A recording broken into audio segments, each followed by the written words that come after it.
साक्षात् परब्रह्म तस्मै श्री गुरुवे नमः। अखंड मंडलाकारं व्याप्तं येन चराचरं तत्पदं दर्शितं येन तस्मै श्री गुरुवे नमः। ध्यानमूलमगुरुरमूर्ति पूजामूलमगुरुपदं मन्त्रमूलमगुरुरवाक्यं मोक्षमूलं गुरुकृपा। तमेव माता च पिता त्वमेव तमेव बन्धो च सखा त्वमेव तमेव विद्या द्रव्यं त्वमेव तमेव सर्वं मम देव देव तमेव सर्वं मम देव देव तमेव सर्वं। जय गुरुदेव। बोलिए प्रेम से सभी लोग जय गुरुदेव।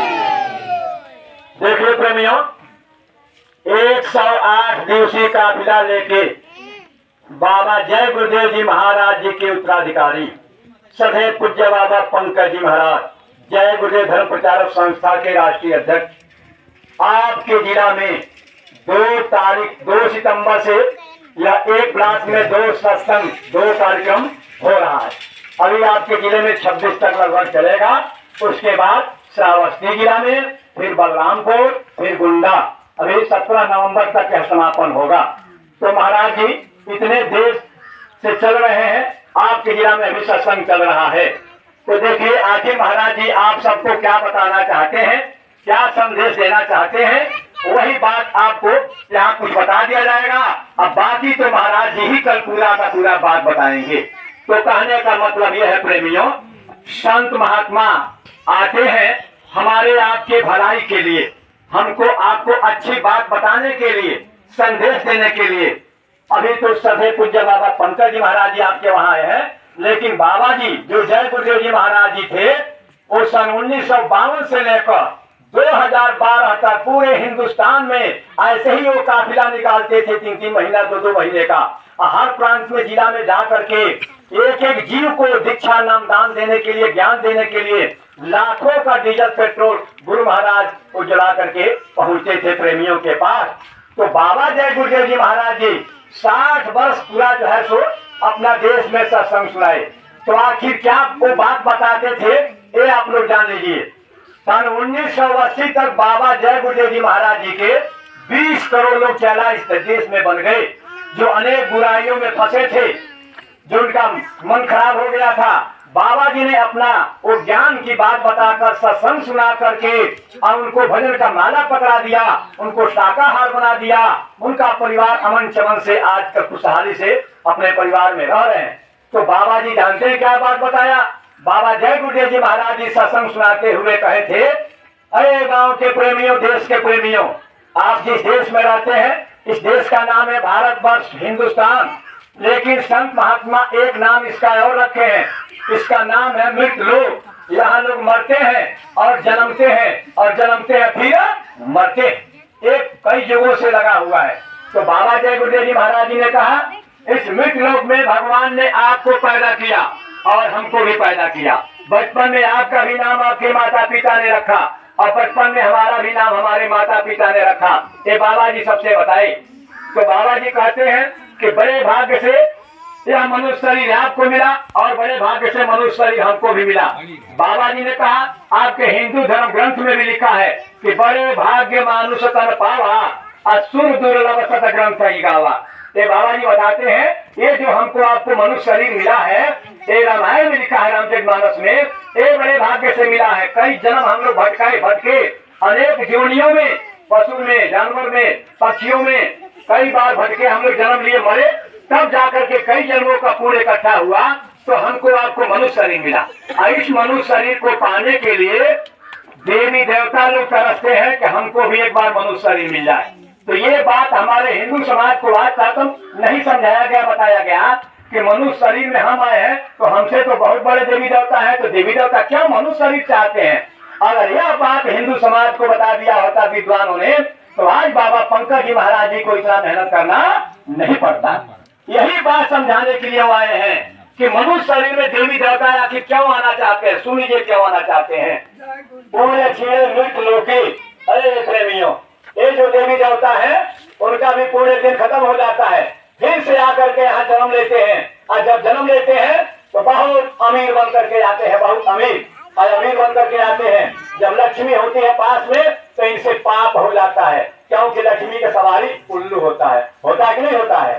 तो उनका अब देखिए वो तपचुक राज चुक नर, ये लोग गलत काम कर देते हैं, फिर चौरासी में भड़क जाते हैं। तो बाबा जी ने कहा इस मनुष्य शरीर में ऐसी कौन सी विशेषता है कि ये जो देवी देवता आना चाहते हैं। इसलिए सुन लीजिए, कलयुग समयुग राम नहीं, असंत धरे अवतार, अजीव सरल हो संत के भाव से उतरे। यानी कलयुग के समान सतयुग त्रेता द्वापर नहीं है। कलयुग में प्रकट संत आते हैं, कबीर साहब आए, रविदास जी आए, गोस्वामी जी आए, गुरु नानक जी आए, ऐसे तमाम संत लोग आए, सहजो भाई, दया भाई, ऐसे जीवों को उद्धार करने के लिए। तो ये कलयुग में ही संत मिलते हैं। और जो संत के शरण में चले जाते हैं, अरे प्रेमियों, वो बड़े भाग्यशाली होते हैं। जानते हैं क्यों? बहुत बड़ा भाग्यशाली होते हैं, क्योंकि पूर्ण पुंज भी न मिला ही न संता, जिनका कई जन्मों का पुण्य धीरे धीरे इकट्ठा होता है, उन्हीं को संत मिलते हैं। संत का दर्शन होता है, संत का दर्शन होता है। अरे प्रेमियों, लिखा है संत दर्श को जाइए अत्यज ममता अभिमान, जस जस पग लागे बढ़े कोटि न यज्ञ समान। संत से मिलने के लिए आप एक कदम अगर आगे चलते हैं, मोह माया अहंकार त्याग करके, तो एक कदम चलते हैं तो लाखों हजारों करोड़ यज्ञ का फल मिलता है। अगर 50 यज्ञ करने के लिए कह दिया जाए, आपका घर द्वार सब बिक जाएगा, खेती बाड़ी, इतना पैसा यज्ञ में लगता है। अरे प्रेमियों, तो वह फल संत के दर्शन से मिलता है। लेकिन सवाल ये पैदा होता है कौन सा संत, यह भी जान लीजिए। अरे प्रेमियों, आवाज नहीं, देखिए कौन से संत का दर्शन से फल मिलेगा। वह संत जानते हैं कौन? जो त्रिकालदर्शी महात्मा होते हैं, जिनका धराधम पर नित्य अवतार होता है, जीवों को निधान लाने के लिए और प्रभु प्राप्ति का भेद बताने के लिए। वो मोह माया से परे होते हैं, वो सबके होते हैं, वो किसी धर्म संप्रदाय की बात नहीं करते हैं, मानव धर्म का वो संदेश देते हैं, मानव धर्म का। अरे प्रेमियों, लेकिन समय से ऐसे संत को लोग नहीं पहचान पाते हैं। ऐसे संत को बाद में पहचानते हैं जब वो चले जाते हैं तब। तो संत यही मानव शरीर का महिमा बताते हैं, जो बाबा जी ने कहा कि बचपन में आपका नाम आपके माता पिता ने रखा, बचपन में हमारा भी नाम माता पिता ने रखा, तो हम इस मनुष्य शरीर पाने का सदुपयोग किए, इसका लाभ उठाए। बाबा जी ने कहा हमने सच्चा गुरु की तलाश किया, और जब हमको गुरु मिले तो गुरु ने हमको दीक्षा दिया, नामदान दिया, और जब मैंने भजन किया और ध्यान किया, सुमिरन किया, तो इसी मनुष्य शरीर में जीते जी गुरु के कृपा से हमारी दिव्य दृष्टि खुल गई, हमारा तीसरा नेत्र खुल गया। गुरु महाराज ने बताया, तो बताया इन्होंने, जब हमारी दिव्य दृष्टि खुली तब मैंने इसी मनुष्य शरीर में अंड खंड ब्रह्मांड स्वर्ग वैकुंठ ब्रह्मलोक विष्णु लोक शिव लोक अद्या महाशक्ति लोक, अरे प्रेमी, सभी लोगों का मैंने दर्शन किया, एक गुरु महाराज ने बताया। तो आप भी अगर चाहें तो आपको भी यह विद्या मिल सकता है, क्योंकि आपको यह किसी ने आज तक बताया नहीं। यह भेद, यह पावर केवल संत महात्मा को है, वही आपको समझा सकते हैं कैसे असंभव है। गुरु महाराज ने कहा जीते जीते भगवान मिलते हैं, मरने के बाद आज तक किसी का चिट्ठी नहीं आया कि हम स्वर्ग में वैकुंठ में पहुंच गए हैं। ये गुरु महाराज ने बताया कि जीते जी परमात्मा का दर्शन होता है। अरे प्रेमियों, तो बाबा जी ने कहा कि जब हमको भगवान ने दर्शन दिया तो भगवान का नाम बाबा जी ने जय गुरुदेव रखा, जय गुरुदेव। अरे प्रेमियों, तो लोग शंका करने लगे कि जय गुरुदेव नाम भगवान का एक कैसे हो सकता है। हम तो भगवान विष्णु जी को मानते हैं, हम तो शंकर जी को, राम को, कृष्ण को मानते हैं। आप लोग जरा अपने दिल पर हाथ रख करके जरा सोचिए, आप लोग सोचिए कि जब राम आए थे तो आप बताइए विश्वामित्र और वशिष्ठ गुरु के आश्रम में बचपन में जाकर के विद्या पढ़े कि नहीं पढ़े? पढ़े। कृष्ण जी जब जन्मे थे यहाँ तो वह भी बचपन में सांदीपनि मुनि के आश्रम में जाकर कृष्ण जी विद्या पढ़े, सुदामा जी के साथ, उद्धव जी के साथ, और जंगल से लकड़ी काट के लाए, अपने गुरु को, अपने गुरु माता को भोजन कराए। तब जाकर के कृष्ण भगवान को भी ज्ञान उनके गुरु महाराज ने दिया। यानी श्री राम और भगवान श्री कृष्ण दोनों लोग यह प्रमाण छोड़ करके गए हैं इस धरती पे, चाहे कहे क्यों न भगवान ही पैदा हो जाए अवतार लेने, लेकिन गुरु के शरण में जाना पड़ेगा, गुरु के शरण में जाना पड़ेगा। तभी धर्म पुस्तक में लिख दिया गया कि 3 लोक नवखंड में गुरु से बड़ा न कोई, करता जो नहीं कर सके गुरु करे सो होय। फिर लिखे हैं गुरु को सिर पे राखिए चलिए अज्ञामान, कहे कबीर का दास को 3 लोक डरा न। फिर गोस्वामी जी रामचरितमानस में लिखते हैं कि गुरु बिन माला फेर का, गुरु बिन करता दान, गुरु बिन सब निष्फल गया गावत वेद पुराण। यानी बिना गुरु के कोई पूजा पाठ कबूल नहीं होता है। तो कहने का मतलब यह है आप लोगों को भी यह कल संभव होगा। तो आखिर गुरु और संत महात्मा बताते क्या है, कौन सी विद्या देते हैं, वह दौलत कल आपको मिलेगा, नामदान रूपी दौलत। नामदान रूपी दौलत जानते हैं नामदान क्या चीज होता है? आपको हिंदू धर्म के समाज के जितने विद्वान हैं लोगों हिंदू समाज को धोखा दे दिया, यह भेद आज तक बताया नहीं। ये नामदान क्या चीज होता है?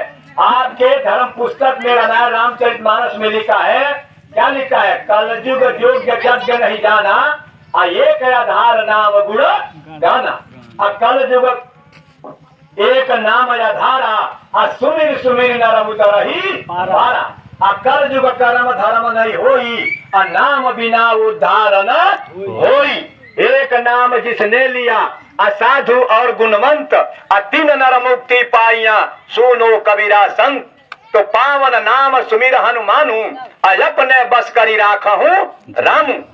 नाम लेत शिवयंबर भयउ, जन्म मरण का संशय गरऊ गयऊ। लिखा है, फिर लिखा है जप तप तीरथ व्रत जोगी जोग आचार, पलटू नाम भजे बिना कोई न उतरे पार। करे तपस्या नाम बिना योग्य यज्ञ और दान, चरणदास जी कहते हैं सब ही थोथा जान। तो कौन नाम? नाम रहे संतन अधीना, संत बिना कोई नाम न चिन्हा। जो कोई कहे हम संत को चिन्हा, गोस्वामी हाथ कान पर दीना। तो कोटिन कोटिन नाम जगत में, अत्ता से मुक्ति न हो, एक नाम जो गुप्त है बूझे बिरला कोई। उसी नाम को मीराबाई राजस्थान के धरती पे क्षत्रिय खानदान में आई थी, और रविदास जी से जब नाम पाई वह नामदान दीक्षा पा गई, तो मीराबाई ने कहा पायो जी मैं तो नाम रतन धन पायो, अब वस्तु अमूलक दिन मेरे सतगुरु, कृपा कर अपनायो। अब पायो जी मैं तो नाम रतन धन पायो। वही नाम देने के लिए ये बाबा पंकज जी महाराज जी आपको बताने के लिए आए हैं। और उस नाम का पावर सुन लीजिए, उस नाम का पावर क्या है सुन लीजिए। वही नाम हृदय धरा, हुआ पाप का नाश, जैसे चिंगी आग की पड़ी पुरानी घास। थोड़ा सा चिंगारी अगर घास फूस के अंदर डाल दिया जाए, बोलिए पूरा घर जलाकर राख कर देगा तो नहीं कर देगा। तो वही जो संत महात्मा नाम देते हैं अकल मिलेगा, उस नाम में वह पावर है। आपको बताएंगे कि भजन कैसे होता है, सुमिरन ध्यान कैसे होता है, परमात्मा का भक्ति कैसे होता है, विधि बताएंगे। उस विधि से अगर वह नाम का आपने जाप कर लिया अपने घर में, तो बताते हैं कई जन्मों का पाप कट जाएगा, कई जन्मों का। अरे प्रेमियों पाप कट जाएगा। पलटू साहब संत थे, कहते हैं पलटू लिखा नसीब का, संत देता है फिर, सांच नहीं दिल अपना तासे लागे दे। यानी संत महात्मा आपका जो पूर्व जन्मों का पाप है 12 आना 75% माफ करने का उनको पावर होता है। जब नाम का भजन करेंगे तब 4 आना आपको भुगतना पड़ेगा, बीमारी चाहे जो भी दुख तकलीफ। जहाँ भाला लगने वाला होगा, तलवार लगने होगा, संत जब मिल जाते हैं तो भाला तलवार को कांटा बना देते हैं। कांटा धीरे से हलेगा, थोड़ा सा खून बहेगा और 2-4 खुराक दवाई जरूर खाना पड़ेगा, यानी को क्षमा करके माफ कर देते हैं। ये पावर संत का होता है, गुरु भक्ति से होता है पाप ताप दुख नाश, जैसे चिंगी आग की पड़ी पुरानी। हाँ अरे प्रेमियों, यही विद्या आपको कल वहां सुनने को मिलेगा। क्योंकि अगर देश के विद्वान प्रवचन करता कथावाचक लोग अगर हमारे हिंदू समाज को खोल खोल करके एक एक बात रामायण का ये अर्थ समझा दिए होते, आज बाबा पंकज जी महाराज जी को पूरे देश में यह जो है इतना मेहनत करने की जरूरत नहीं पड़ता। लाखों रुपया खर्च करके आपके वहां आ रहे हैं, किसी से न चावल लेना है, न आटा लेना है, न रुपया है, न पैसा लेना है। संत के चरण में रिद्धि सिद्धि लक्ष्मी होती है, वो किसी के धन के लोभी नहीं होते। आप क्या दे सकते हैं? आपको खुद देने के लिए वो आ रहे हैं प्रेमियों, आपको देने के लिए आ रहे हैं। तो संत महात्मा हे बाबा जय गुरुदेव जी महाराज जी के उत्तराधिकारी सदैव पूज्य बाबा पंकज जी महाराज पूरे देश को संदेश दे रहे हैं। क्या? आध्यात्मिक क्रांति। अध्यात्म है बच्चे, सुनो, आध्यात्मिक क्रांति का मतलब जानते हैं क्या है? सच्चा ज्ञान। हम कौन हैं? हम कौन हैं? हम लोग कौन हैं? हम लोगों का परिचय क्या है? हम आप लोगों को जितने लोग बैठे हैं, जब यह मनुष्य शरीर नहीं मिला था तब हम लोग कहाँ थे? किसी को पता है? किसी को पता नहीं है। किस योनि में थे? गाय में, पशु में, आदमी में? कहाँ थे? किसी को पता नहीं है। तो कहते हैं कि आध्यात्मिक क्रांति। हम कौन है? जब मनुष्य शरीर नहीं मिला था तब हम कहाँ थे? और न चाहते हुए बोलिए एक दिन सबका बुढ़ापा आएगा कि नहीं आएगा? आप बताइए, बुढ़ापा में शरीर छोड़ना पड़ता है कि नहीं पड़ता है? यही घर वाले बेटा सगे ले आकर पटाखी बनाकर स्मशान घाट पे सगे बांस से अब मार मार के जलाएगा, और उसके बाद 2-4 दिन रोग आकर के सब भूल जाएगा, घर का मालिक बन जाएगा। आप कहते हैं कि मेरा कोठी, मेरा बंगला, मेरा गाय, मेरा भैंस, मेरा नौकरी, मेरा बिजनेस, मेरा मेरा कहते कहते इस गांव के कई पुरखा पुरनिया चले गए। बोलिए बात सही है नहीं सही है? गांव यही है, खेती यही है, बंगला यही है, मकान यही है। तो जो लोग इस समय बचे हुए हैं, बोलिए उनको भी अपना बेटा बेटी के लिए छोड़ के जाना है कि नहीं जाना है? तो जाना है तो कहाँ जाना है? यही तो एक नंबर का सवाल है। जब जाना है तो कहाँ जाना है? यही संत महात्मा जी आपको बताना चाहते हैं। आखिर बुढ़ापा में शरीर छोड़ेंगे तो कहाँ जाएंगे? आपका घर का लड़का बम्बई कमाने जाता है, दिल्ली कमाने जाता है, टिकट निकलवाता है, रिजर्वेशन का बैठ जाता है गाड़ी के डिब्बे में, अब बैठ करके बम्बई दिल्ली पहुंच जाता है। अब बैग में अपना रोटी सब्जी और जो भी है अपना रख लेता है, कपड़ा लेता है, आराम से जा करके बैठ करके वहाँ पहुंच जाता है, आराम से वहाँ भी रहता है। तो यहाँ तो टिकट ले लिया और पहुंच गए बम्बई दिल्ली जहाँ जाना चाहते हैं। आप लोग बताइए, जब मनुष्य शरीर यहाँ छोड़ना पड़ेगा तो किसी को कोई टिकट मिला है कि कहाँ जाना है? ये तो एक नंबर का सवाल है। कहाँ का टिकट लिए है? आदमी में जाना है कि पशु में जाना है कि स्वर्ग में जाना है कि कीचड़ में जाना है कि कीड़े में जाना है? कहाँ जाना है? यही एक नंबर का सवाल है। और इसका जवाब आप लोगों को खोजना पड़ेगा कि हम जाएंगे तो कहाँ जाएंगे। क्योंकि मरता शरीर है, आत्मा कभी मरने वाली नहीं है। शरीर को लोग दफनाते हैं और ब्रह्मभोज कर देते हैं, 13वीं कर देते हैं, 12वीं कर देते हैं, और हम लोग पता नहीं कई बार मनुष्य शरीर पाए और कई बार हम लोगों का बेटा बेटी 12वीं 13वीं मनाया, ब्रह्मभोज कर दिया, और फिर अगला जन्म मिलेगा तो फिर कोई 12वीं 13वीं कर देगा। ये कब तक लगा रहेगा? इसीलिए बाबा जय गुरुदेव जी महाराज जी अपना परिचय देते हैं कि हम आए वही देश से और जहाँ तुम्हारो धाम और तुमको घर पहुँचावना एक हमारो काम। देश के विद्वानों ने छुपा लिया महाराज। संत महात्मा कहते हैं कि उस देश से आए हैं, अगर एक बार हम आपको सच्चे घर में आपको पहुंचा दें, फिर इस कलयुग में या फिर मिट लोग में दोबारा जन्मना मरना नहीं। अरे प्रेमियों, थोड़ा सा आप यहाँ सुंदरता आकर्षण चीज देख के कोठी बंगला घाट और जो है सो आप आकर्षण में फंस जाते हैं, मोहमाया में फंस जाते हैं, जबकि ये नश्वर है। आप लोग बताइए, चाहे आप घर बना लें, मकान बना लें और जो कुछ बना लें, एक सब एक दिन खत्म होने वाला चीज है कि नहीं है? भूकंप आएगा एकदम तहस नहस, 1 मिनट में पर्दे में पकाने लगे कहाँ गया कहाँ गया। अरे प्रेमियों, तो ये नश्वर चीज है। जो कुछ भी इन आंखों से देख रहे हैं ये सब नश्वर चीज है। ये सच्चा गुरु बताते हैं। तो कहा गया है गुरु सोई है। बच्चा एक मिनट ध्यान लगाओ, बोलो। गुरु कहते हैं कि गुरु सोई जो सत्य बतावे, गुरु सोई जो सत्य बतावे और गुरु कोई काम न आवे। असत पुरुष के कहे संदेशा, जन्म मरण के छूटे अंदेशा। वही गुरु बनाइए जो सत्य बताते हो, सत्य बात बताते हो। तो आप लोग बताइए सत्य क्या है? इतना उम्र हो गया, बताइए सत्य क्या है? किसी आपको बताया आपने विद्वान ने, प्रवचन कथावाचक किसी ने बताया कि दुनिया में सत्य क्या है? किसी ने आज तक नहीं बताया। किसी ने आज तक नहीं बताया प्रेमी। सुन लीजिए सत्य क्या है, शिव पुराण में लिखा है, लेकिन उन लोगों ने राज छुपा लिया है, आपको हमारे हिंदू समाज को नहीं बताया। सत्य क्या सुन लीजिए। भगवान शंकर कहते हैं पार्वती जी से, उमा कहूं निज अनुभव अपना, असत हरि भजन जगत सब सपना। एक भगवान का परमात्मा का भजन ही सत्य है, अब बाकी इन आंखों से जो कुछ भी दिखाई दे रहा है सब एक दिन खत्म हो जाएगा। ये भजन तो गुरु महाराज ने जानते हैं क्या कहा, यही भजन तेरे संग चलेगा, अब पावेगा तू आराम, अब मन तू भजो गुरु का नाम। ये भजन ही आपके साथ जाएगा।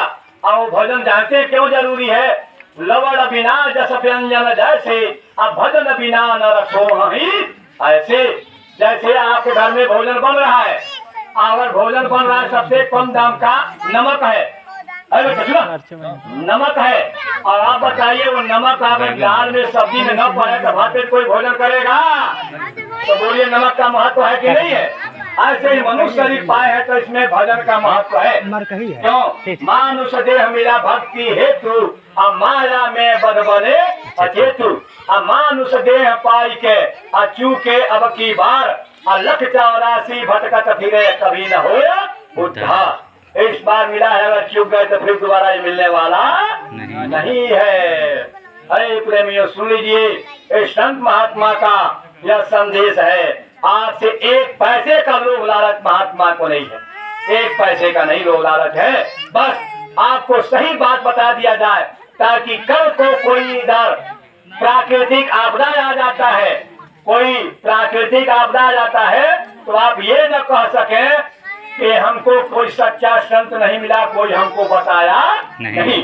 क्योंकि ऑटोमेटिक परमात्मा का फोटो कैमरा रील इस समय चल रहा है, और जब आपका शरीर छूटेगा और संत महात्मा की बात पर आपने ध्यान नहीं दिया, तो वहाँ पूछा जाएगा कि क्यों एक संत महात्मा का गांव में संदेश गया था कि नहीं गया था?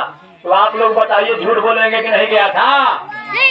गया था। वहाँ ऑटोमेटिक सारा रील जैसे दिखा रहे हैं, फोटो खींच रहे हैं। ऐसे परमात्मा जब भगवान ने बनाया इंसान को, तो इंसान फोटो कैमरा बना लिया, तो भगवान के पास कैमरा नहीं होगा? बताइए, भगवान इंसान को बनाया है तो कैमरा बना दिया, इतना बुद्धि दे दिया, तो जिस भगवान ने बनाया उसके पास क्या कैमरा नहीं होगा? वो कैमरा में सारा सीन दिखा देगा।